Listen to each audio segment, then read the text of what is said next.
Hello, everybody, and welcome to the launch of Visiting Gales, a brilliant chapbook by Lynn Nguyen and illustrated by Vicky Wang.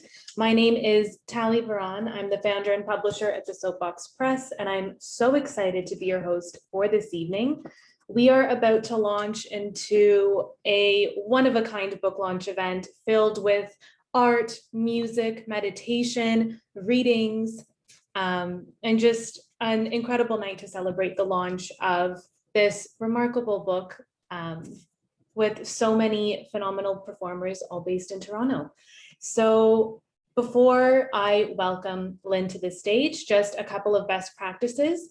Throughout the duration of the event, we encourage all attendees to keep their video turned off, their mics turned off, and engage as much as you would like in the chat. Write to the performers, write to each other, drop your questions, use as many of those emoji reactions as you can and share all of your love there. And at the end of the event, if you would like to stick around, pop on and say hello, you will be invited to do so. But for now, just sit back, relax, and enjoy the performances this evening. And now I'd like to welcome Lynn to the stage.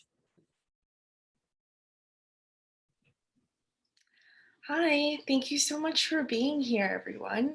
Super excited. I'm just going to start with a quick intro for myself. So I'm Lynn, she, her pronouns, and I'm the author of Visiting Gales, the chapbook that we are celebrating today. A bit about myself: I did my undergrad at U of T in English Literature and Creative Writing.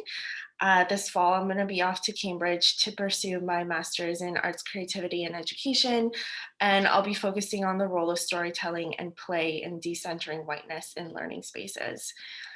Currently, I am knee-deep in revisions for my debut novel, and I work part-time with Indigenous Services Canada on the Anti-Indigenous Racism in Healthcare file.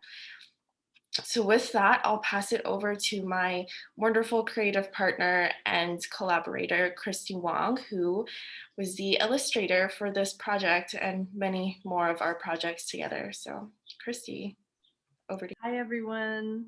Thank you so much for coming tonight. I'm so grateful. A bit about myself. I am a first-generation Hong Kong Canadian immigrant and a multidisciplinary artist. I do many things. I'm also an entrepreneur, and I run my own marketing communications business, basically. But I really started my art journey through ceramics and painting. And I've been always someone who travels to the wave of my curiosity. So over time, I have dabbled and worked as a photographer, an illustrator, as well as now currently working on the slow process of natural dyes and pigment making. So I'm very happy to be part of this event and also to be bringing Lynn's work to life through my illustrations. Thank you all for being here. Thank you so much. Now I'd like to take a moment just to do a land acknowledgement for Toronto and to acknowledge the land that we are on. Apologies, everybody. Give me one moment. So I'd like to take a moment to acknowledge that although we are gathering in a virtual space, the Soapbox Press operates on the traditional territory of many nations, including the Mississaugas of the Credit, the Anishinaabeg, the Chippewa, the Haudenosaunee, and the Wendat peoples, and is now home to many diverse First Nations, Inuit, and Métis peoples. We also acknowledge that Toronto is covered by Treaty 13 with the Mississaugas of the Credit. We encourage you to learn the history of the land you are currently on as we reflect on the past and acknowledge the changes that can be made going forward in the process of truth and reconciliation. Now I'd like to pass the mic over to Lynn for a few words. Thank you, Tally, for the land acknowledgement. And just to continue on that, I also wanted to highlight the news that's coming not only out of Kamloops, BC this month, but also from the sites of residential schools around the country. This is our shared history and our present, so we all have a responsibility to learn. And if you're wondering where to start learning about the facts and necessary actions, here are 3 reports that give an overview of present day realities in Canada. So I'll put them in the chat right now and just give a quick overview of each of them. So the first are the Truth and Reconciliation calls to action, which you see in the picture on screen here. Many of these have not been enacted yet, and this photo is from the Yellowhead Institute and is very much worth checking out and reading more in depth too. The second one is the final report on the National Inquiry into Missing and Murdered Indigenous Women and Girls. And then the last one is called In Plain Sight, and it is a report which outlines the findings of anti-Indigenous racism within the healthcare system. It is BC specific, but the results can really be extrapolated to the rest of the country. So if you're interested, and everyone should be, in looking more into that, then those links are in the chat right now. And with that, before we move forward with our event, I also want to pass the mic over to Brianna from Toronto Indigenous Harm Reduction, who we are so lucky to have with us today. 10% of the proceeds from your donations are going to this amazing organization, and Brianna is here to talk a bit about her work that was founded with this org during the pandemic. So Brianna, over to you. Miigwech, Anin, hello everyone. I will introduce myself in my language and then go from there. So Anin Minagijbad, Brianna Olsen, Bituan Nishnakaz, Minwa, Nishnabamwin Noswin, Wasaze, Nimdanam Guskwe, Nishnakaz, Mimampi, Toronto and Dunjaba, Minwa, Wukumkung Sing, unceded First Nation Dunjaba, Nishnabay Kwe and Dao, Adikusindo Dem, Nimigwachwandam Nungwa. So hello everyone, my name is Brianna Olsen Pitawanakwit. I'm also Shining Dancing Star Woman.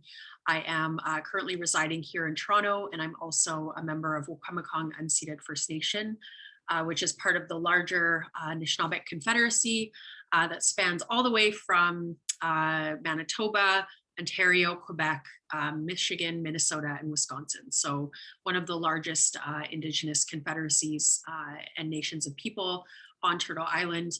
I'm also a member of the Caribou Clan, and I am very grateful to be here tonight with you all. So I will share with you all a little bit about Toronto Indigenous Harm Reduction. It is a project that was started by my partner, my fiance here in Toronto just about a year ago.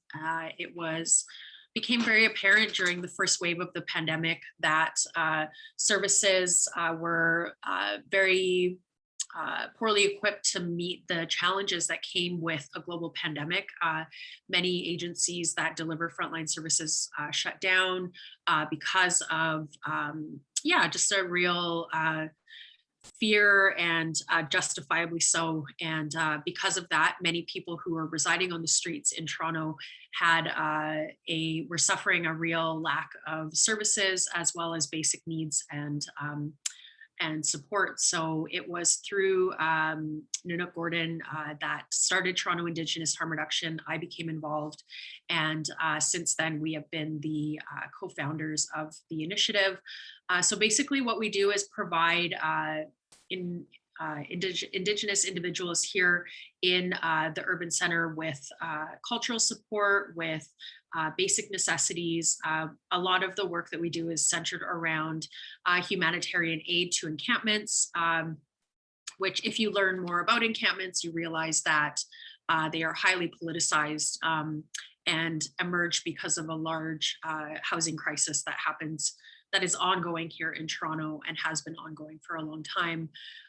Also working within the reality of the current opioid epidemic that's ongoing as well. So so it's through our work that we are able to support folks that are chronically unhoused, dealing with many different, substance use, dealing with, mental health, with trauma.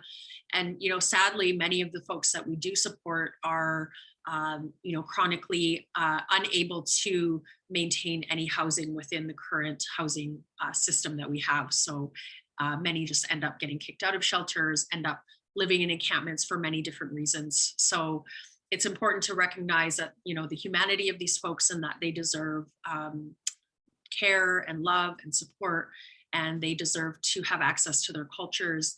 Many of them are survivors of the Indian residential schools, and both Nanook and I are also intergenerational survivors. So their mother and my mother attended residential schools and Indian day schools, and my grandmother attended residential schools.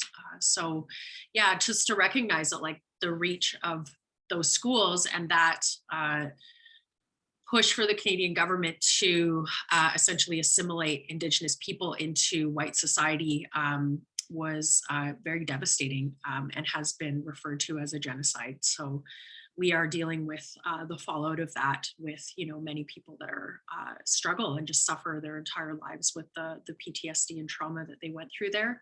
And it is also a huge part of the work that we do to have folks have access to arts and creative expressions. So it was through Toronto Indigenous Harm Reduction and the art programs that we ran as well, that we are moving to open one of the first Indigenous, it actually is the first Indigenous trans queer-led art gallery in the entire country. And we are opening that in September. It's called the Native Art Society, and you can learn more about that on our website. And the goal behind that is to provide spaces for houseless individuals to have access to a like barrier-free, judgment-free place to make, store, and sell their art. And we'll also be featuring art from folks who are incarcerated, as well as more modern forms of Inuit art, which are really like I think also under-recognized, even though the Inuit art industry in this country is one of the largest in the world. So one of the largest art industries in the world. So yeah, feel free to learn more about us, follow the work that we do. We continue to run feasts every single week between Parkdale and downtown for those that are residing on the streets. And that includes like drumming, traditional dance, traditional access to traditional food, as well as like all of the care that we provide through our harm reduction initiative. So I hope that gives everybody a good snapshot, and I'm just super honored that you invited me to come and speak and share a bit more about what we do, and enjoy the beautiful performances tonight. And thank you so much, everyone. Thank you so much, Brianna. That was a really wonderful overview. Feel free to head out or stay for the rest of the performances tonight. To everyone else, if you want to donate directly to Toronto Indigenous Harm Reduction, please do so on their website, which I will post in the chat now. And you can also see that Christy has shared a link to the art gallery GoFundMe, which you can also donate to directly, and keep them in mind for your future donations and fundraisers. I will now have the honor of introducing our first performer for the evening. So we're going to start with two performances before I do a little reading. And first up is the wonderful Anda Zeng. So Anda writes cinematic night songs for the daydreamer. Her years of creating impressionistic blends of harp, piano, dreamy vocals, and visceral lyrics culminated in the release of her debut EP, Night Dress, this past summer. Anda is also a vocalist, harpist, and songwriter for the all-female POC-led band Tiger Balm. So with that, Anda, I'll ask you to step up onto our virtual stage to open off our evening of performances. Hi, everyone. Good evening, and Congratulations to Lynn, Christy, and Soapbox Press for the release of Visiting Gales. When I read the chapbook, I was really struck by the feelings of longing and desire and wonder that were mixed up in the work. And the song that I'm about to sing to you is born of a really similar place. So it is called Dream of Touch, and I hope you enjoy.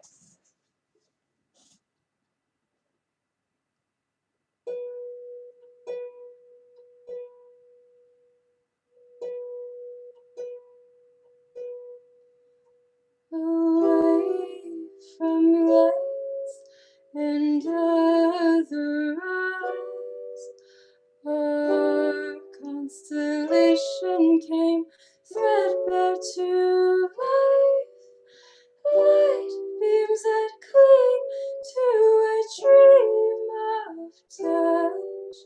It's close enough, close enough.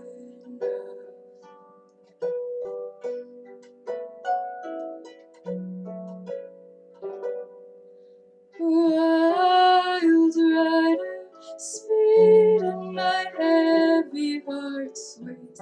I grip the wheel to feel your wake as you turn past me on the road again.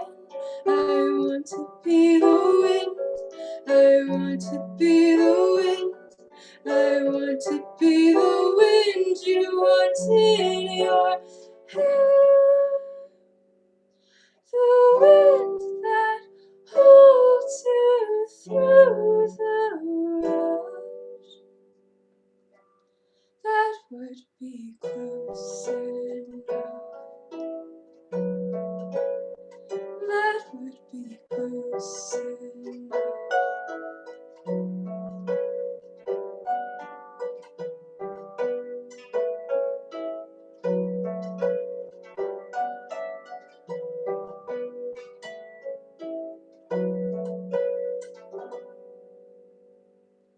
But away from lights and other eyes, a constellation grows threadbare with time.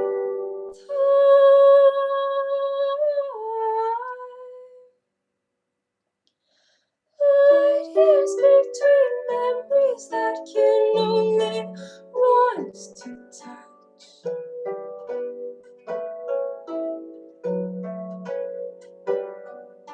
Solitary bodies finding warmth, we're burning up.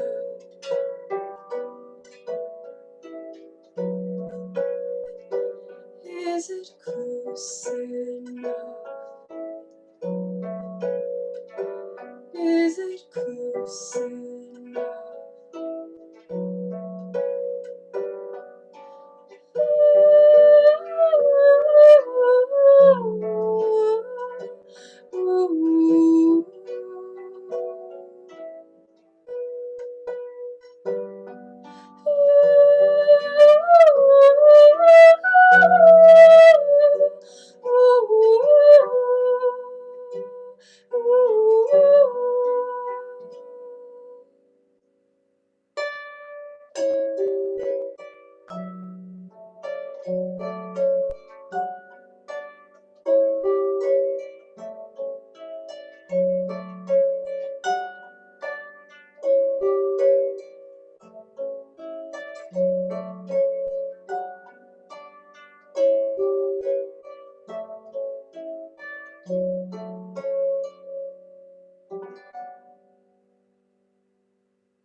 Thank you. Thank you so much, Anda. That was beautiful. Oh, the hard thing about these virtual events is that we can't all clap and hear each other clapping. All right. I'm so excited to introduce our next performer, Alena Loboda. Alena is a ballerina, choreographer, and poet. She found herself enchanted with classical ballet when the art form challenged her to explore the beauty in every emotion, both positive and negative. This led to her experimentation with choreography, as well as a furthering of her education and the Vaganova method in Russia, Ukraine, and Boston. Alena has danced for Columbia Classical Ballet and Coastal City Ballet and is currently freelancing in Toronto. She is wrapping up a degree in arts management at the University of Toronto while continuing to write and create works in dance, poetry, and a combination of both. Now we invite you to pin Alena to your screen, and we are also going to spotlight her in just a moment when she comes on, just to make sure that you can see her performance in its entirety. So this performance will be to Courtyard Nocturne with choreography by Alena and music by Frédéric Chopin.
That was absolutely incredible. I have chills and I'm speechless. Thank you so, so much, Alena. And I'm very grateful that I can now pass it on over to Lynn because that performance took my breath away. So Lynn, over to you. My heart is so full. Thank you so much, Anda and Alena. Those were amazing and so lovely to open off with that. So I guess this is the more traditional part of the book launch, and I'm super excited to share a bit of background on these two stories, which have really been intertwined since the beginning. So for those of you who haven't had a chance to read the pieces yet, there's two in this book. One is a creative nonfiction piece called The Robins, and the second is a fantasy piece called Down Feathers. They're both about childhood and growth and came into being during my U of T creative writing class 4 years ago. So at the time, I was mostly identifying as a creative nonfiction writer, not because I preferred it to fiction really, but I think I was just trying to be a bit more realistic about my life at the time. And I felt better saying that I was like a journalist or that I wrote cultural critiques and personal essays. And it sounded less lofty and far-fetched than saying that I wanted to write novels and stories all the time. So anyway, when the time came for us to write our final project for the class, I just decided that I would stick to nonfiction. And what I chose to focus on was where the Robins was born. So it was inspired by a robin's nest that came on the eaves trough of my family's home many years ago, and we saw them build the nest. We saw the babies, the eggs, and then we saw the birds teaching their babies to fly. And eventually, at the end of the summer, they flew away.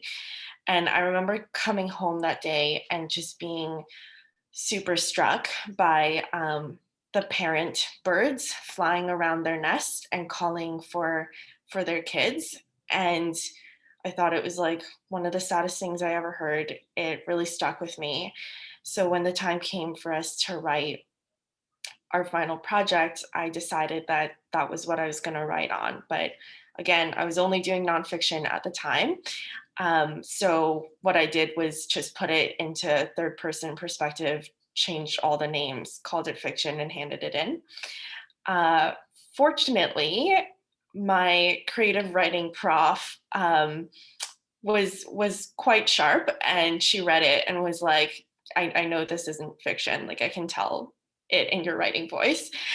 And no matter how much I argued, she was like, no, I want to see a real fictional story. So I kind of set the Robins aside, and it would go through many more rounds of edits and rewrites in the years to come. And finally, it ended up returning to its creative nonfiction roots as a personal reflection on growth and childhood.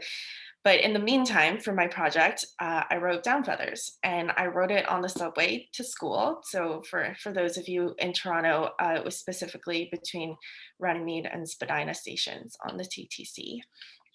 And it came out super smoothly, actually. All I had to go off of was one line, the first line, the opening line, that just jumped into my head. And the line is, Lyra was 7 when her wings grew in.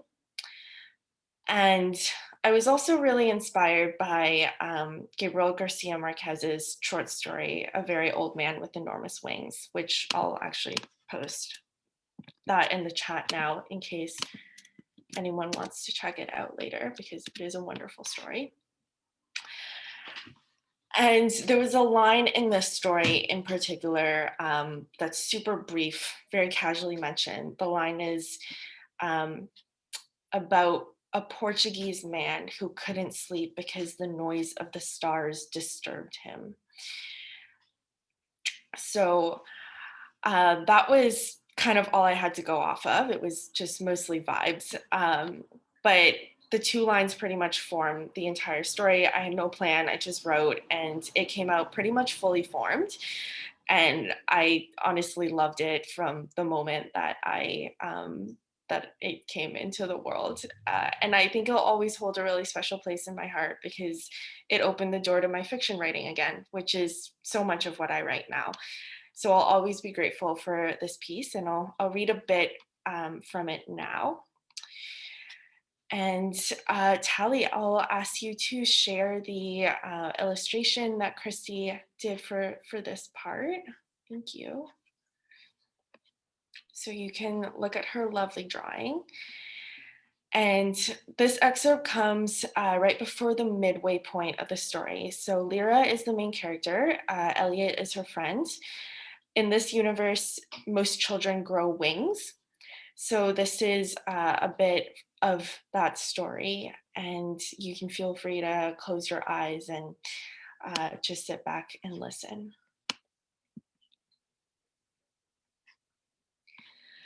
Summer was waning, and a half moon hung low in the sky. It nodded when it saw the children approaching, and Lyra smiled back. They flew past the bakery, past the bookshop, and the watchmakers, and came to the cottage where the old poet lived steps away from the coastline. Before Lyra had been old enough to go to class, her mother had left her in the man's care every day while she worked. He was the only grown-up she had ever seen with wings. He'd picked her up from town in the mornings and carried her in his arms to the cottage. It had been years since they'd spent a day together, and she had no memory of his face.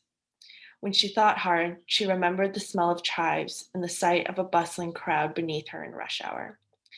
Her mother had told her that he lived alone and had read her poems in the language of the stars. Lyra could hear the stars' voices as she flew. They sounded like the flutter of hummingbird wings, beginning as whispers and growing louder as they drew nearer to the beach. Lyra stretched her own wings to their maximum span and could not help admiring their size. She held them wide open and coasted straight over the waves, reveling in the feel of the wind brushing her feathers and the sea spray splattering on the underside. Though it had only been 1 month, she could no longer remember how it felt to be grounded. She glanced back at Elliot and saw his eyes close, but she could not decipher if it was for fear or pleasure. They touched down in the damp sand. Small red crabs scuttled around the beach, leaving miniature trails in their wake. The ocean was black, but the stars were so thick that the entire sky seemed infinitely lit. "Let's start with the largest ones," said Lyra. She flitted over to a dead log and pulled out a partially buried shell. "Like this," she said, waving it over her head. "You call that a big one?" Elliot yelled back. "I didn't come all the way down here for that. Watch me do better." He removed his sandals, tucked them behind the log, springing around the scurrying crabs. They ran up and down the beach, dancing by the rising water line and lifted into the air each time a wave came too close. Lyra held the front of her shirt out like an apron to store her shells. Elliot examined each one carefully and brushed the sand off before putting it in a damp drawstring bag that he'd pulled from his pocket. When they had no more room, Elliot gathered his shoes and they flew up to the nearest rooftop and lay on their backs, wings outstretched. Lyra took out the first shell that she had gathered. "Ready?" Elliot rolled onto one elbow to face her and said that he was. They put the shell to their ears, heads bowed towards each other. For a moment, neither could hear more than the echoing roar of the ocean emanating like static from inside the shell. They waited. The story began. The voice flowing from the shell was raspy and deep. Lyra closed her eyes and listened. It told her of a young man from 2 oceans away. Lost at sea, he had found a goblet that would give him boundless life but no children. When the voice fell silent, Elliot took another shell from his pocket, and they listened as it spoke of an ogre who had fallen in love with an elf and paid a steep price for their happiness. The next shell told of how eons back, a fairy's anger had split a single universe into dozens, tearing apart lovers and erecting insurmountable hills between each realm so that only the sun and moon and stars could be seen from every world. Lyra's eyes grew tired. She rolled onto her stomach and drew her knees up, shaking out her wings and tucking herself into them. Elliot nudged her and said they ought to be getting back. They tossed the shells that they had listened to back on the beach and kept as many new ones as they could carry. Let's come back tomorrow, said Lyra. We'll be the first ones to know this season's stories. The following night and the ones after that, the two met on the red rooftop and flew down to the beach. Elliot's wing beats became stronger, and they tested how high they could go, a little higher than the tallest sycamore, and how quickly they could move, as fast as the pelicans. They gathered shells and listened to stories and occasionally kept their favorite ones.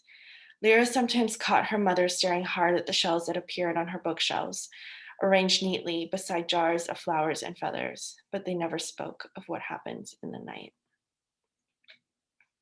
Thank you.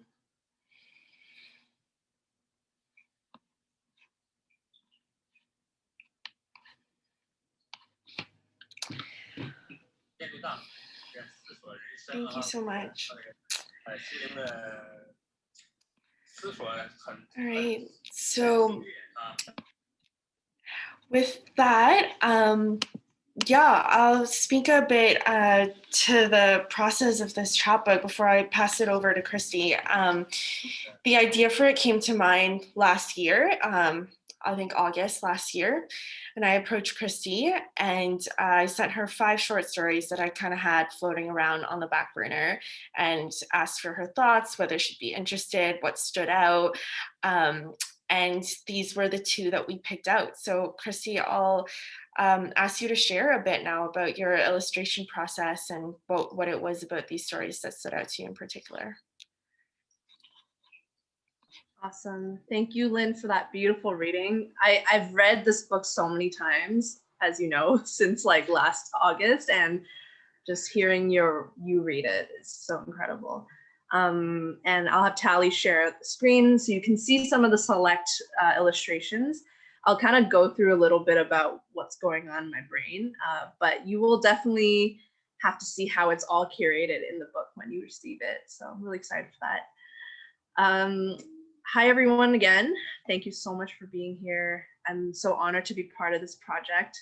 Like Lynn said, we started this this project last August, and Lynn sent me actually a bunch of different pieces of writing and asked me what I thought about it. A little background about my process and how I do illustration. I primarily actually am most inspired and have the easiest creative flow whenever I am writing from words. So I'm very gravitated to writers. It probably has to do with me being a voracious reader, very avid reader when I was younger. People actually called me like a bibliophile because I knew all the books in the library. So I was very much into the words, and as I read through the pieces she sent me, it was very apparent there were some themes going on. And just so you know, since you haven't gotten the book yet, the first part of the book is actually a nonfiction piece, and the second part is the magical realism piece. And we both came together at a decision collaboratively to choose these 2 as part of this Visiting Gales anthology. Maybe we'll touch later on about like how the title came about, which took a while actually. But first I'll talk about a little bit about the first half, which is Down Feathers. And this slide actually has an illustration from Down Feathers and from actually these 2, sorry, are for the Down Feathers one. So I'll talk a little bit about the inspiration there. And oddly enough, I'm sure some of you know creatives here. Sometimes inspiration just slips in. So the chair one actually was inspired by one of my closest friends, who is Rosa. She's actually the person who designed the poster for the event, and she actually ran a workshop on an exhibition that was about chairs. She was part of that team who brought that together. And I was really thinking about chairs, but at the same time, like my mind was swirling with this book idea. So I started drawing the chair in front of me, and this is actually how my chair at home looks like. It's a wooden chair with paint marks all over it. And I started thinking about the feathers ripping into it. As this is like a story about growing up, there were a lot of jarring moments, growing up, reflecting on that. So I wanted to emulate that. There's a mundaneness to it, to growing up, but also to just being. The window was, if you read the book, you will kind of pick up some of the subtle things, like the apple on the windowsill. But I tried to actually add a lot more story within the frames. So there's a little fairy there, a little Saturn, that's just my own touch as the illustrator, and the clouds with the mountains, kind of showing just like things are possible and endless as you grow older, and it's up to you to choose where you want to go. So the next slide is a little more of a bird study. So you'll see, this was just me straight up thinking about how robins look. There wasn't, the process was much more linear. It was finding inspiration through dozens and dozens of robin photos and starting to draw some themes and emotions out of it. And through that, I was actually encouraged by the publishing team to draw something draw the robins like interacting with the nest. So it was an iteration for sure. I actually first started with the robin who's perched on the branch. So that was the only one I had. And then through our collaboration, I came up with the wingspan one, as well as the one in the trough. So that one was that. The next one here is actually a very interesting one. I kind of have a love-hate relationship with this illustration.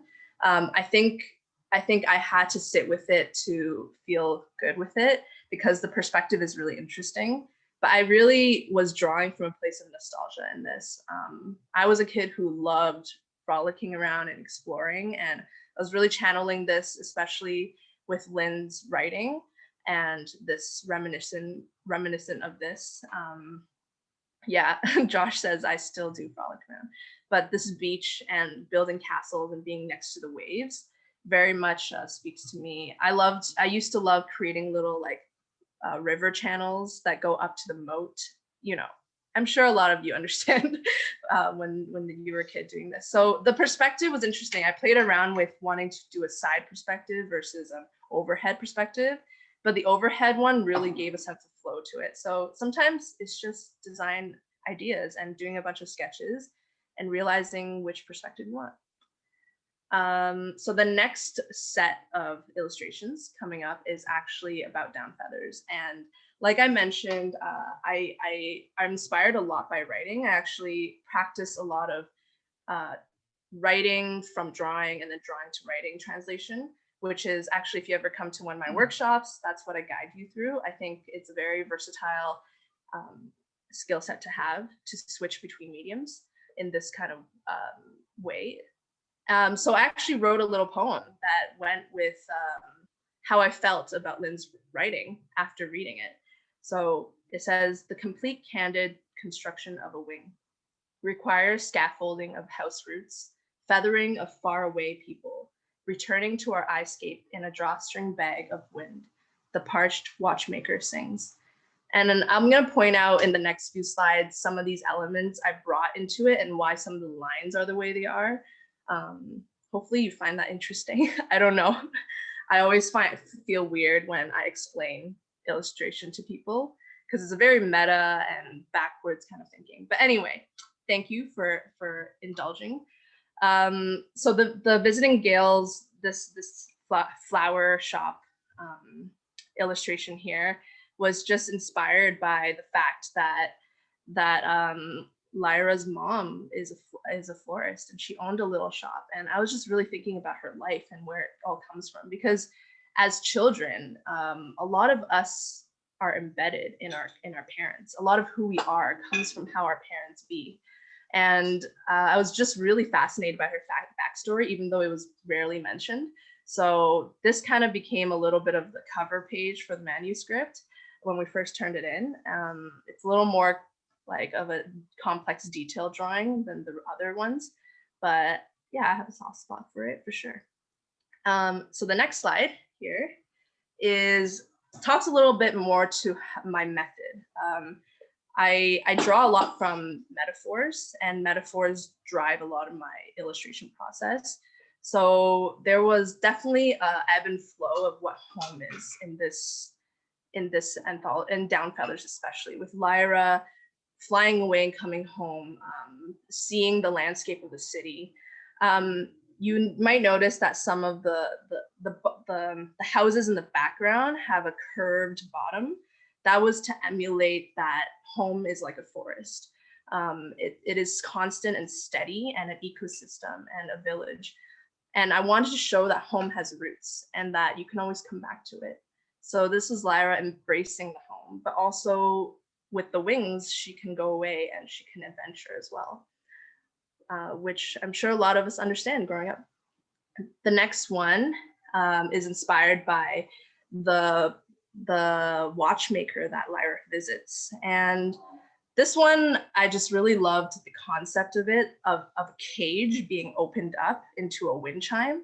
There's something about a cage and then like being transformed into a mode of musicality, of freedom, of choice. And that little feather there roots Lyra back to her home, that she can always come back. So that was a little illustration of that, all kind of interlaced with these different characters. And the next one is one of my favorites, probably because it just looks so symmetrical. But actually, I'm going to show you. I have, if you see this little house, it's actually from an IKEA candle holder. I got this from a wedding. My friend, it looks exactly like it, right? My friend actually asked me to illustrate for their wedding, and their wedding's theme was about home and community as home, which was really intentional and beautiful. But I kept this little artifact and souvenir from that time, and I was just staring at it one day and I was like, wow, this is so related. And yeah, there's that seaside sensibility in the background, so that's where it came from. And the last slide we have here is, you already saw the Elliot slide, which I'm actually really fascinated by Elliot's character, which I hope if you guys join our workshop, we will talk a little bit about him as well, and diving into some of his character and who he is, who he reminds us of. But yeah, essentially, you can see more clearly here how the houses look like tree trunks, like embedded into the ground, and Elliot is just floating off away, but kind of secure and on the seashell, like there's a hesitancy in him. So I hope you might pick up some of these things when you're reading as well. And I think maybe with my explanation, you might actually pick them up, whereas you wouldn't know if you didn't. But yeah, that is my little peek into my brain. I hope you guys enjoyed.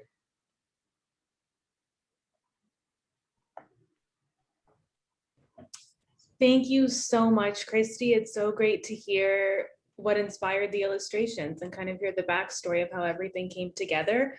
It makes it even more meaningful to reread the book with that in mind. So thank you for sharing with all of us. And welcome back, Lynn.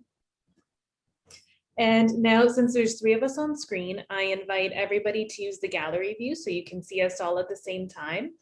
And we'll do a little Q&A to dive more into visiting Gales and the process that went into the 2 of you working together to bring it to life. So I'm just going to ask for a refresher. Maybe both of you already mentioned this already, and I'm really sorry if I'm asking you to repeat, but can you tell us how you met and how you started working together? We didn't cover that because, well, I mean, the short answer is we've also never met in person. So much of this has been, I mean, everything has been an online collaboration, but we met 2 years ago now. It was through Project 40 Collective.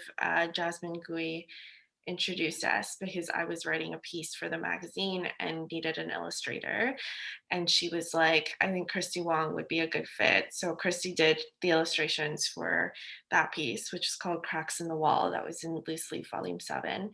And then since then, we often joke about how we have like 5 projects ongoing at the same time. You can jump in, Christy. Yeah. yeah, that's basically the story. And since then, we've just kind of it's been an ease for us, and we have many other projects coming up as well. But we also found a lot of synergy through our artistic visions through facilitation and workshop planning. And we've actually done quite a few workshops together now, I feel. So yeah, and Lynn has been a constant support.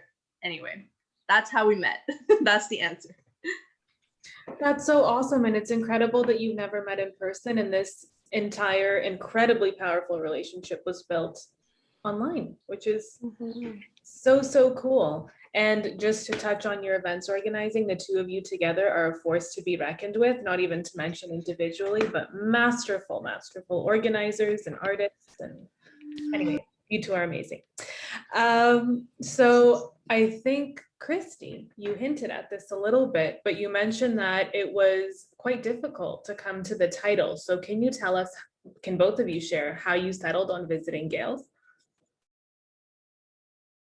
Yeah, where to begin? I think we sat down for like a 30-minute word rumble of sorts, and we ended up kind of feeling out some of the words, in particularly the word wind.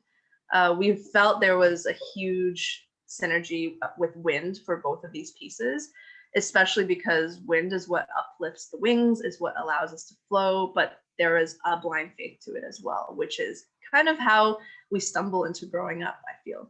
So we didn't really like the word wind and how it sounded. That's the truth. We just were like, that doesn't sound right. Something wind, I don't know. So we played around with words that were synonyms to wind, and Lynn just blurted out, what about gales? I'm like, whoa, nobody says that word often enough, but it's a beautiful word. It's a beautiful word. It's better than a gust. It's better. It's like, it's a gale. I don't know if anyone understands what I'm saying. But yes, I think visiting gales kind of just alludes to how during childhood and as we grow out, like kind of the puberty into the adulthood phase of things, many new things come to you. You find that you have synergy with certain things and don't have synergy with certain things. And it's these just gales and wonderful visits of fancies and wonder that trigger more paths to come, possibilities of sorts, if you will. So we thought that Visiting Gales as a title had a lot of that sense of hope and possibility, which is really apparent in Down Feathers. And I think Lynn would also agree with like how, yeah, that was. So that's how the title came about. If you have any other thoughts or additions, Lynn? No, that was lovely. I have to ask, were there any close runner-ups, or was it, as soon as Visiting Gales was put out there, both of you were like, yeah, this is it, that's all? I don't remember a single other runner-up. You mean pieces wise? Like title-wise. Oh, no. It was probably one of in a Google Doc somewhere. Yeah. I mean, our ideas are probably in a Google Doc somewhere, but I think we were pretty certain when we landed on it. Okay. Anyways, very cool to know. I love hearing how titles come to be, and Visiting Gales is so perfect for this collection. So well done. Can you tell us a little bit more about your collaborative process together? So how did it work from sitting down and choosing the stories to Christy, you illustrating them, and kind of how did all of that work? Yeah. Do you want to go, Lynn?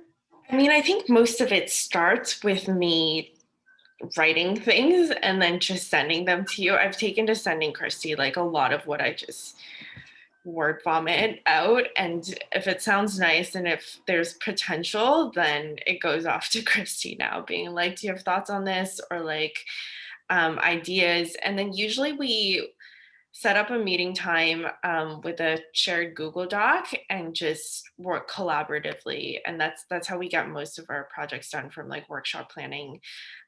Although the illustrative process, I'll let Christy speak to that because I'm completely hands off on that. Like I don't really I mean, you show me your drawings, but I trust you completely, so you just go off with them.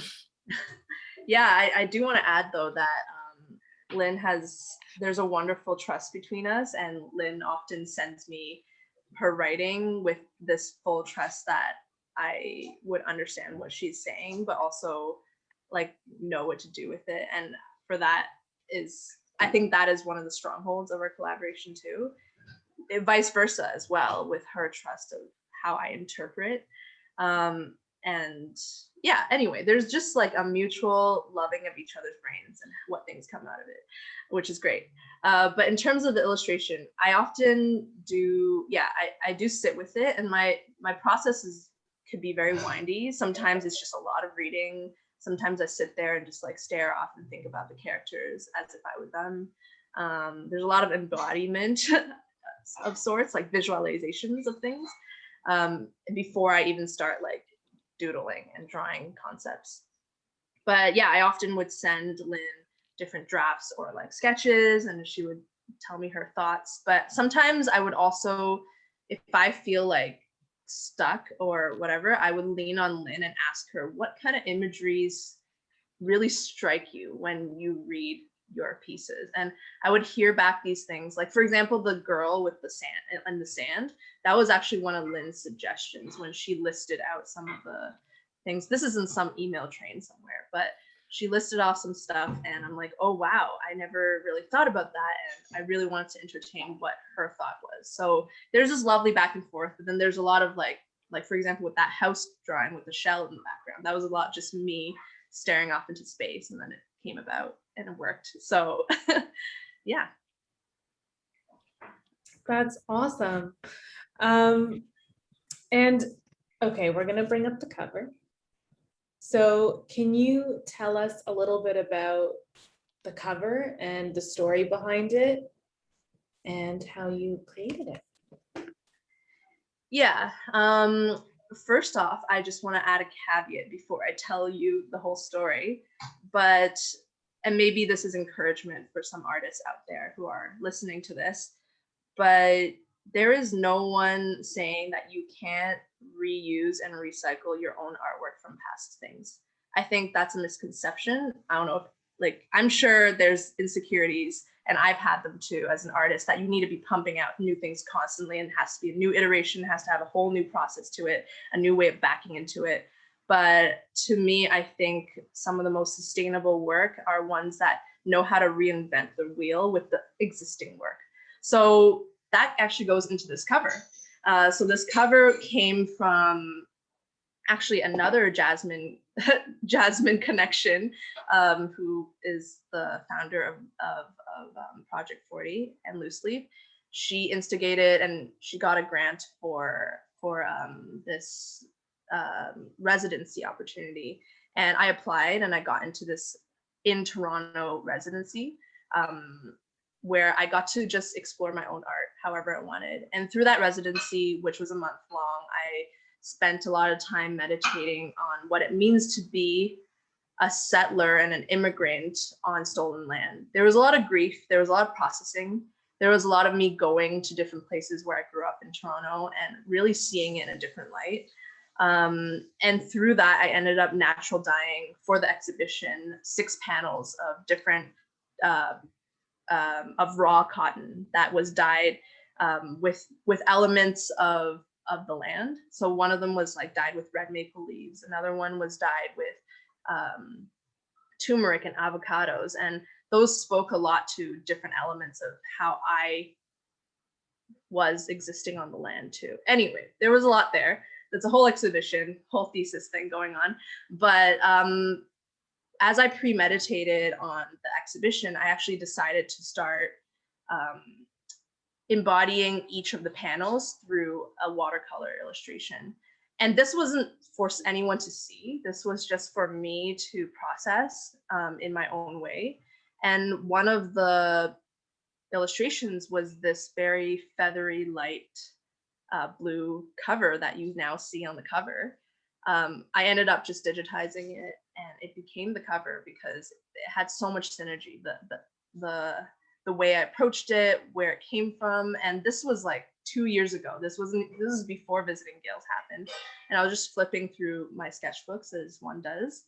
And this one just spoke to me so loud. And I'm like, I just can't top this one. I just can't. Like, I don't know what to do now with that. But I'm like, you know what? I'm going to use it and we're going to touch it up a little bit. And that's how it came. I love that. I love that so much. So thank you for sharing. And I totally agree. It's something that, you know, we don't think about enough of how we can revisit past works and then repurpose them for something new. So I love that's what happened here. So final question for both of you. And I would love it if in one sentence, you could each share what you would love for readers to take away from Visiting Gales. So whoever would like to go first can go ahead. Honestly, for me, we quoted a Marquez quote at the start of the book, which is, there's always something left to love. And I think I'm just going to borrow his words because it's a beautiful sentence that I think really embodies that there's always something left to go towards and to return to. That is so hard to do in a sentence. What a great challenge. For me, I think I see patterns of possibility and of adventure. And I would say if anyone were to read this is to lean into the magic, lean into the sparks in your life, the points of joy. This book came from a really pure place for both of us. So I hope that you can also find that and you can feel that coming from the book. Oh, I love that so much. Thank you both for answering all of my questions. I learned something and I hope that everybody else listening did too. So now I encourage everybody to stand up, take a quick stretch, grab some water if you haven't yet, and we are going to go into a meditation with Jazmin. Yeah, I'm super happy to introduce my wonderful friend Jazmin, who is going to lead us into a quick meditation. So hope you stick around for that. So Jazmin is a queer writer from the GTA. She is currently studying with Dharma Moon and Tibet House to be a certified mindfulness meditation teacher. While cultivating her own practice, she created Heart Space, a monthly virtual gathering for beginners to meditation. She holds space for people as they practice bringing their attention to the present moment, cultivate inner gentleness, and experience their own wakefulness. Tonight, she will be leading us through a contemplative meditation practice. So take it away, Jazmin. Feel free to pin her and yeah, enjoy. Thanks, Christy. I'm so glad to be here with everyone today. This is such an interesting event of so many different people from one place and all different kinds of learnings here, which is really wonderful. So I think it'd be nice to take a minute to just kind of let some of the things we've listened to today settle in. But first, I know that sometimes being on screens all the time, we forget that we're in human bodies and we forget to embody our bodies. So maybe we can do a couple stretches together. Just a little bit of rolling your head from side to side, whatever way feels good to you, but not pushing your body too hard.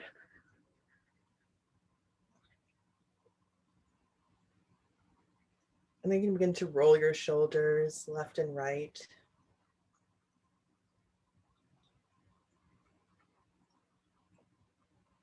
And then we're gonna do, if you do yoga, a little bit of just sitting cat and cow. So we're just gonna hunch our shoulders forward and put your back rounded.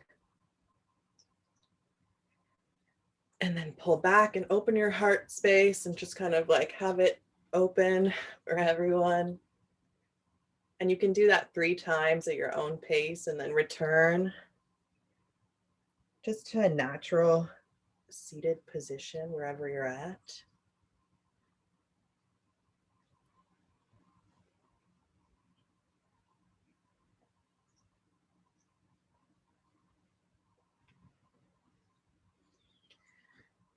And so as we just come into our seat, whether you're on the couch, on a chair, on the floor, we're going to do a little bit of contemplative meditation, which is this practice where we focus on a certain word, thought. Today I'm going to actually do a reading from Down Feathers. And we're just going to sit and see if we can deepen our understanding. Maybe a new insight will arise, or it might not arise. And just keep digging deep into the words, into this experience here together. And so there's a few steps before we get to that. And the first one of those during meditation is to take our seat. So wherever you're at, if you're on the floor, I suggest if you have like a couple pillows, blankets around you, just to snatch those and stick those under your butt, just so that your hips are a little bit more elevated than your knees if your legs are crossed. If you're on a chair, you can put your feet on the ground, just get in touch with that groundedness, that surface beneath you. And your back is going to be upright, but not uptight. So not leaning against the back of the chair that you're at. You may start to settle. We're reducing our sphere of activity. And your hands may find their way on your thighs or your knees, just a comfortable resting position. And you can tilt your chin slightly. And you can close your eyes during this practice.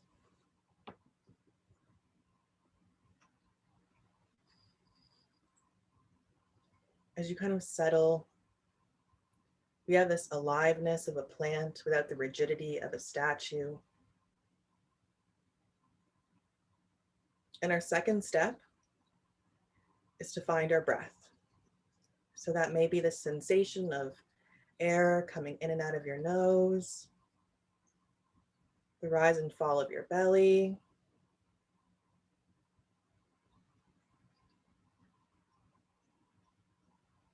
This is your natural breath. We're not trying to do any fancy breathing techniques here.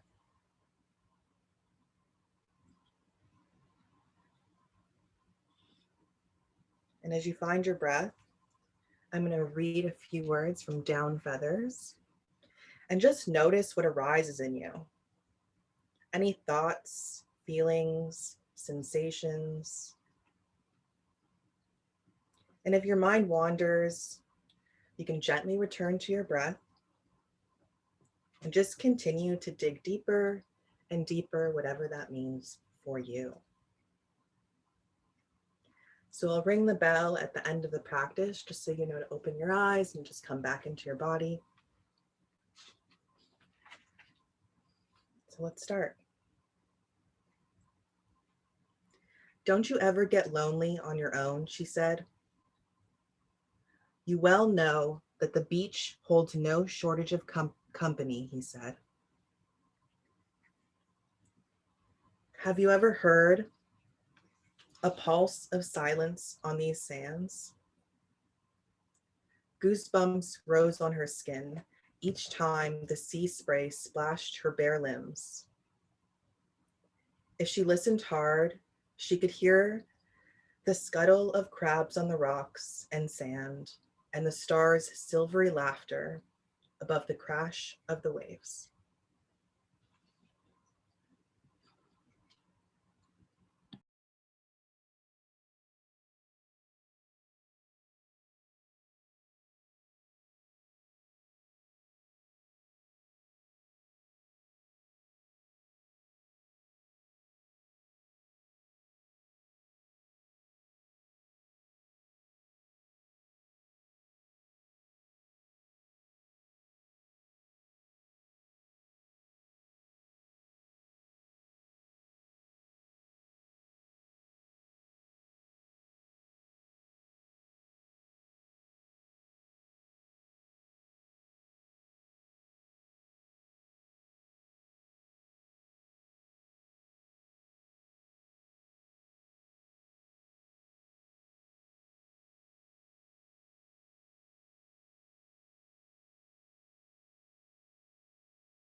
maybe wiggle your toes, stretch out your legs.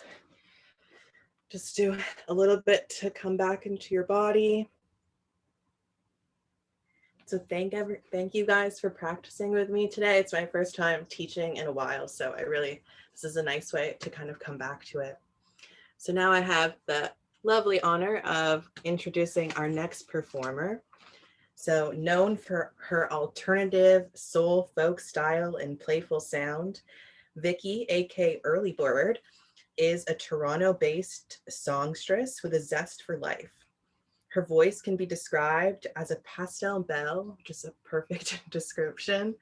Her songwriting is candid and heartfelt, and you can't help but follow along as her stories unfold line by line with her voice. Her voice is secure, and her guitar in hand, she creates a deliberately honest music that sheds light on the beauty in brokenness. Her songs are brimming with rawness, vulnerability, and ultimately hope.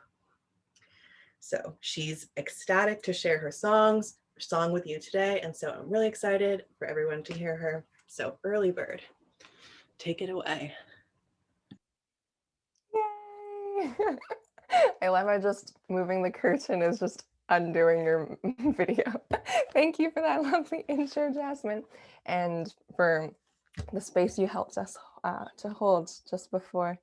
It's really nice to just be able to breathe, especially before I share a song. So hi, everyone. Again, thank you for being here, and just this evening is so special. I wish we could all be together, but alas, just definitely feeling all the special. Yeah, we're joined by our love of art and storytelling and music and the community that is drawn here. So thank you again, Christy and Lynn and Soapbox Press for having me, and all these artists, and just bringing this whole thing together. And again, congrats on the book. I can't wait to read it again with now having heard from you directly. But anyways, I will be sharing a little song with you all this evening, and it is called These Days. So yeah, These Days. It is, I guess just a little bit about it. It's the first song that I wrote in this pandemic. I wrote it upstairs, and it was a warm spring day, and now it is a warm summer day. But I feel like the song still rings true. It's about these days. So here it goes. And these days don't feel real. Welcoming spring as we all go through this ordeal. It's far from the ideal, this we all know. So stay home, stay home, stay home, and the time is good. It's good, finding unlikely hurts. The sunlight's taken on a new meaning. It's a different kind of warmth, and the peace that passes all understanding goes beyond all that's unsure. It's more than I could ask for.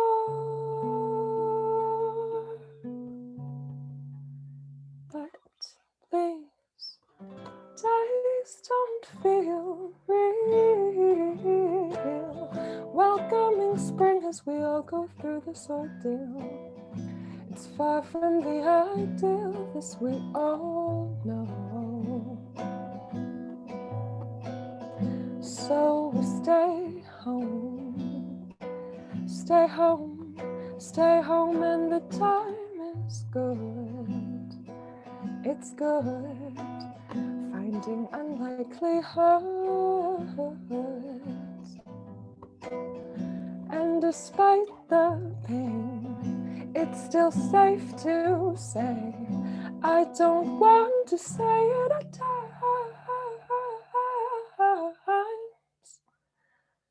But what a beautiful day it is.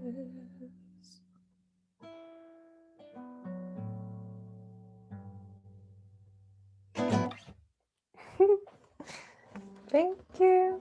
So that was These Days. I hope it landed well with you all.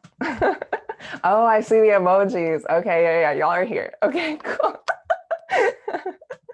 Thank you. Yes, gallery view. It was so beautiful. Thank you so much, Vicky. And what a perfect song for these days. Thank you. Thank you. Before I introduce our next performer for the evening, I just wanted to let everybody know we're running approximately 15 minutes over time, but we would love for you to hang around if you can and just enjoy the rest of the performances with us. And we promise to wrap up promptly once all of our performers go, but we would just really appreciate you sticking around to the end if you're able to do so.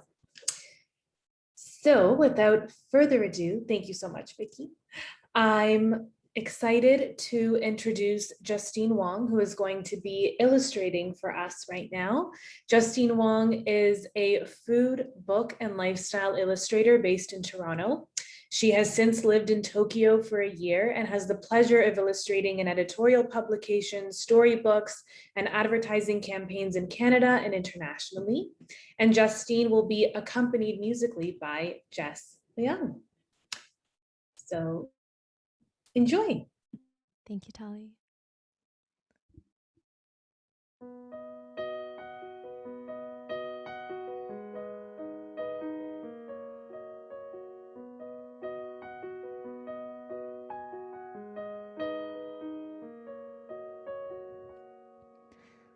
Little bird on my shoulder, little bird almost ready to fly away. Little bird flying soon, believe it, 'cause fall winds are a-coming. They're coming on. Don't be scared, you're not alone. Yeah, just spread your wings and take a step. No, da, da, da. Come on, birdie, won't you sing me a lullaby before it's time to fly into the sky towards the horizon. Oh, the wild things we'll see. Oh, let's fly into the break of day. Oh, the break of day until summertime.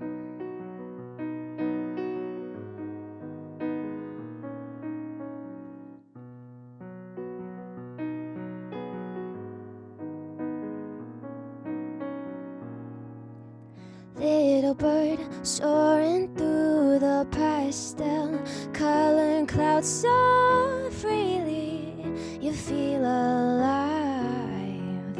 Now the time is yours, go find that spark. You're strong enough now, see how far you fly. How far you fly. Don't be scared, you're not alone. Just spread your wings and take a step.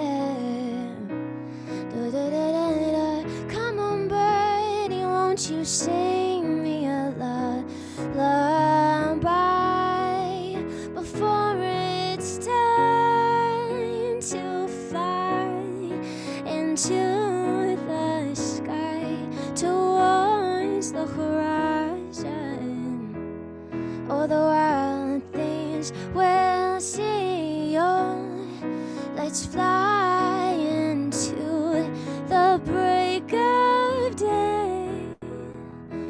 the break of day. Just remember to come back and visit soon. Don't you worry, I'll wait for you. So don't forget to show me a smile, a smile, a smile for me. Little bird on my shoulder, now ready to fly and take on the world. Come on, baby, come, you can do it now. Just believe in yourself.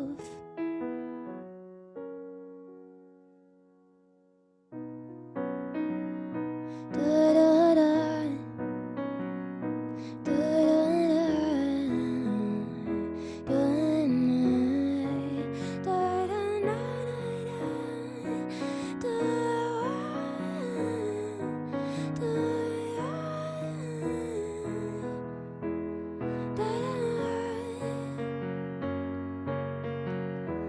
don't be scared, you're not alone. Now, just spread your wings and take a step. Da-da-da-da-da. Come on, birdie, won't you sing me a lullaby before it's time to fly into the sky toward the horizon. Oh, the wild things will see you. Let's fly into the break of day. Oh, the break of day until summertime.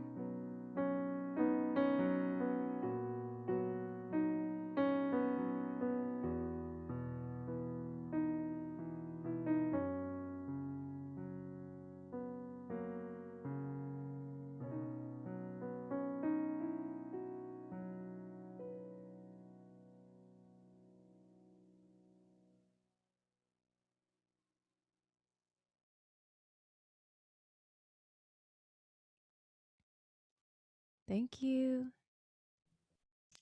That was absolutely incredible. Oh, and that is such a beautiful illustration. Justine, thank you so, so much. So perfect. And Jess, that was an incredible pairing for the launch and for the illustration. So beautiful. Thank you both so very much. Next, I would like to formally introduce Jess, who is going to grace us and gift us with one more song. Jess, apologies, with a sweet jazz-tinged voice, Jess is a Chinese-Canadian singer-songwriter who charms and invites listeners to reflect on the journey of self-discovery and life's intimate moments. An honest storyteller with soothing piano accompaniment and lush harmonies, Jess fills hearts with hope and courage in the face of our most challenging days. She is so happy to be a part of this beautiful evening, and we're so happy to have her. Thank you so much, Jess. Thank you so much, Tali. Justine, it was so nice to be able to support you on that piece. So thank you for agreeing to work with me. I just want to thank Lynn again and Christy and Soapbox Press for having me. Congratulations on your beautiful book, Visiting Gales. I'm just so excited to grab a copy, a physical copy myself, so I can really indulge in it afterwards. Because I have the opportunity to sing one more time, I thought I would bring out oh, actually, I guess I can talk about my previous song. The previous song that I just sang for you is called Little Bird. And it's a song I wrote way back in university, quite a few years ago now, when I was in school with Lynn. Actually, we used to live in the same residential area. So I thought after reading Lynn's stories that it would be perfect to bring out Little Bird for this evening. Because I have another opportunity to sing, I wanted to bring a cover, actually.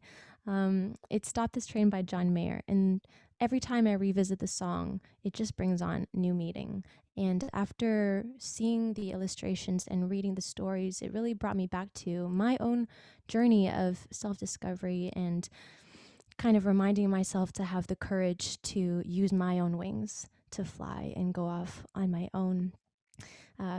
Because the train never stops moving, life never stops moving. So sometimes we just kind of have to jump and believe in ourselves. So I wanted to sing this song for you, and I hope you enjoy.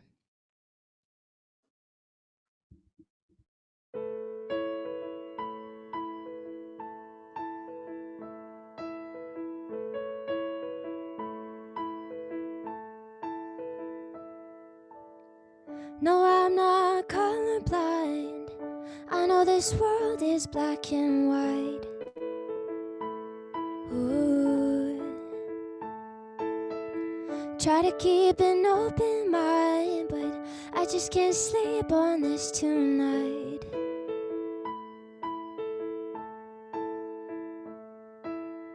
Stop this train. I wanna get off and go home again. I can't take the speed it's moving in. I know I can't, but honestly, won't someone stop this train?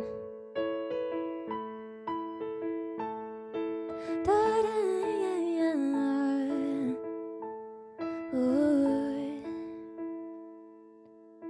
Don't know how else to say it. I don't wanna see my parents go.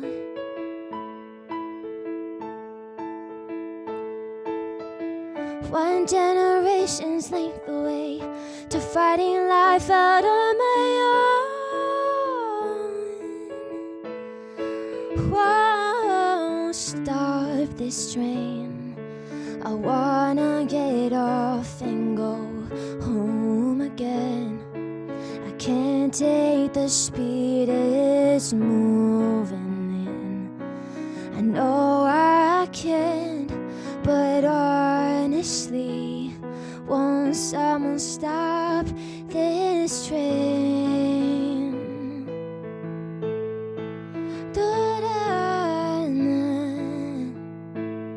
Ooh. So scared of getting older. I'm only good at being young.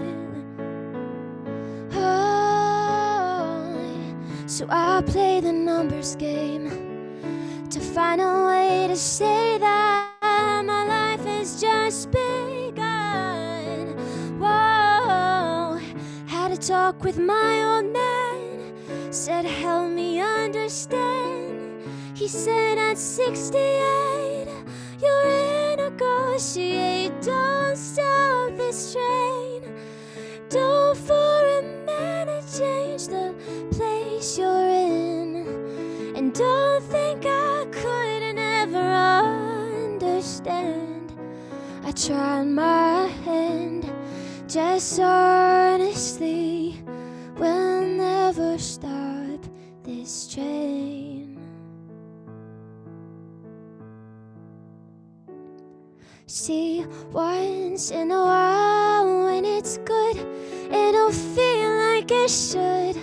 When you're all still around and you're still safe and sound, and you don't miss a thing till you cry when you're driving away in the dark, singing stop this train. I wanna get off and go home again. I can't take the speed it's moving in. I know I can't, 'cause now I see I'll never stop this train.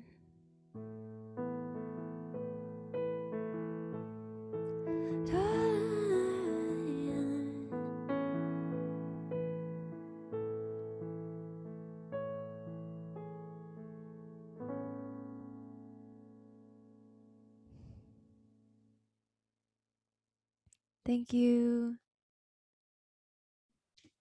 That was so beautiful. Thank you so much, Jess. And as all the comments were also saying in the chat, what a perfect choice of a cover. Thank you so much. Thank you, Tally. Now I'm excited to welcome back our next performer, Alena. And Alena will be, sorry everybody, give me one moment. Alena will be performing her piece Ocean Treasures with accompaniment by Samantha Forstner.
That was incredible. Thank you so, so much, Alena. So phenomenal.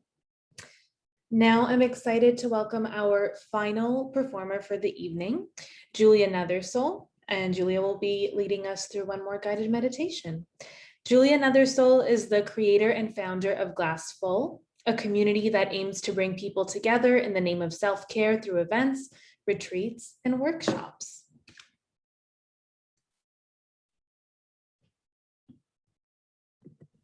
Hi everyone. You can see me okay. Oh, got a little light going on here.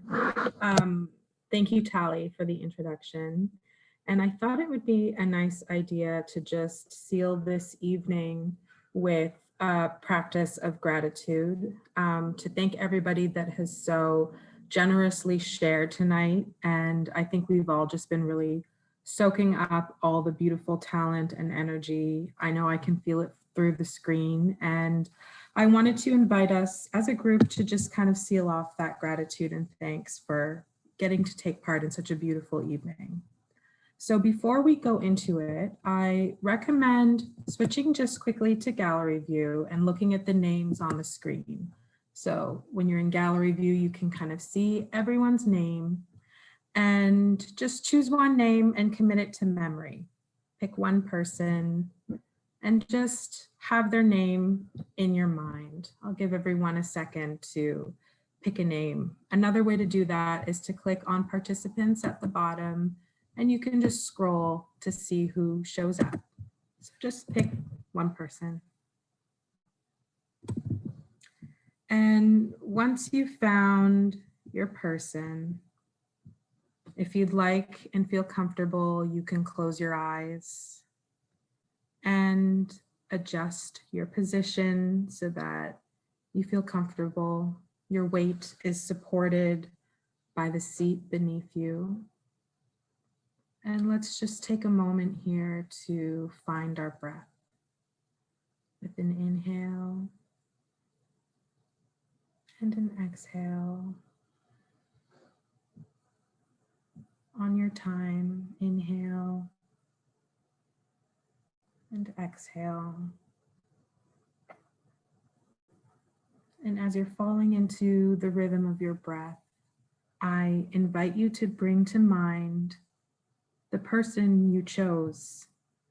Picture their name in your mind and repeat it with each breath, saying, I am grateful for them. I'm grateful for Morgan. I'm grateful for Jordan.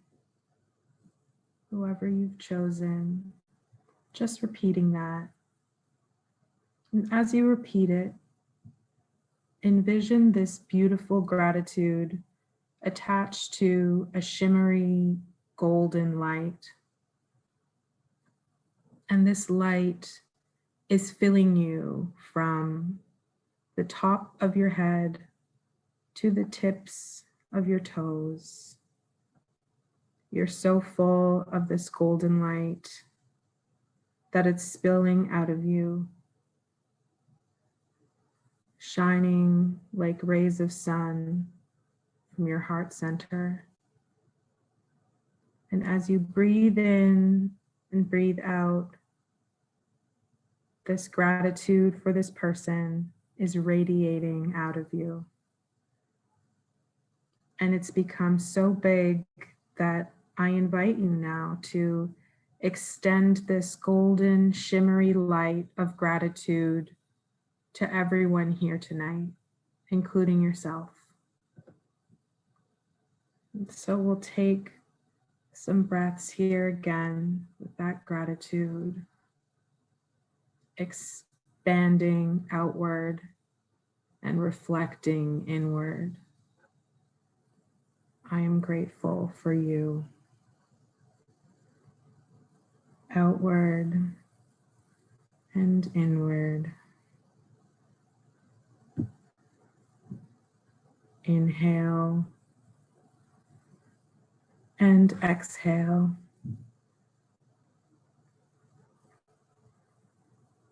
And we'll just sit with that gratitude for a moment. You are full of that golden shimmering light.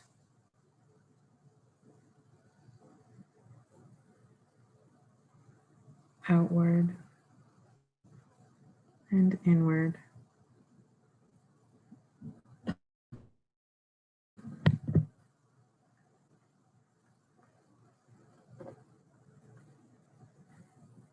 And as we prepare to come back into this room, you can allow the golden light to return to where it came from and start to adjust. And when you feel ready, you can open up your eyes again, return to the space. You might see all the names on the screen, and I hope you feel a sense of connection to these names, to these humans that we all got to share in a truly beautiful evening with together. And on that note, thank you all. Thank you for being here. And I will send it back to Tally, who's going to formally close us off. Thank you so much, Julia, for bringing us all back to the community that we have here and for allowing us to sit in our gratitude for just a moment. I'm so incredibly grateful for this evening and that we got to share this space together. And I can't imagine a more fitting way to bring visiting Gales out into the world. Before I turn things over to Lynn and Christy for final words, thank you so much to all of our performers who were here this evening. So much talent in this space. I'm just humbled and inspired and so grateful to each and every one of you. Thank you so much to all of our attendees for being here this evening, for filling our chat with so much love and warmth and support. Thank you so much. And thank you for all your generous donations. They mean the world for supporting our performers and also for donating to Toronto Indigenous Harm Reduction. And a final gigantic thank you to Lynn and Christy, who brought us all here together tonight, first through writing and putting together Visiting Gales, and second for being the masterminds behind this brilliant event. So thank you both so much. I'm so grateful to both of you. And now I will turn it over to you. And just a reminder that in a few moments, the event will be formally over. So we'll stop recording, but we invite you to turn on your video and mics and hang around if you want to say hello. So thank you all so much. Thank you. This was so lovely, and I'm feeling very emotional and full of gratitude right now. So thank you all for being here, and to amazing performers. I did receive a couple messages about people wanting to donate more to performers. If you want to donate to Toronto Indigenous Harm Reduction, you can donate directly on their site, but Tally can share maybe a PayPal link for you to donate to our performers, because the proceeds will go directly to them and will be split between everyone who performed tonight. Christy and I are going to host a joint workshop coming up in July, tentatively the 15th, I think. So keep an eye out on our pages as well. Follow our Instagrams for more updates on that, because it will be Visiting Gales themed. And otherwise, that is everything. Feel free to, stick around, turn your cameras on to say hi at the end. And I'm really grateful to everyone for being here. Thank you, everyone. Feel free to hop off or to continue in this Zoom party with us. I think it's also super wonderful that we can interact with you and to see your faces. So now is your chance to unmute and turn on your cameras and show your face and talk and chat and celebrate and be there for each other. Thank you so much. Thank you so